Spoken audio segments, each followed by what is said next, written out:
Bukod daw sa lumpiang Shanghai, isa ang cake sa mga hindi mawawala syempre sa handaan. Kaya ang cake ng isang pusa sa Aklan talagang pinaghandaan. Presenting ang kanyang Gina G na cake.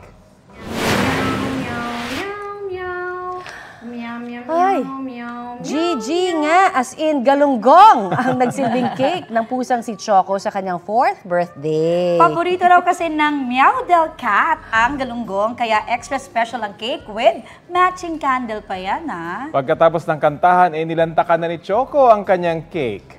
Ang moment na yan, mahigit 200,000 likes at 2 million views na. Happy birthday, Choco! Ikaw ay certified Trending! Sarap naman ang cake. Oo nga, talaga naman. Kapuso, para sa mga maiinit na balita, mag-subscribe sa GMA Integrated News sa YouTube. Sa mga kapuso naman abroad, subaybayan nyo kami sa GMA Pinoy TV at sa www.gmanews.tv.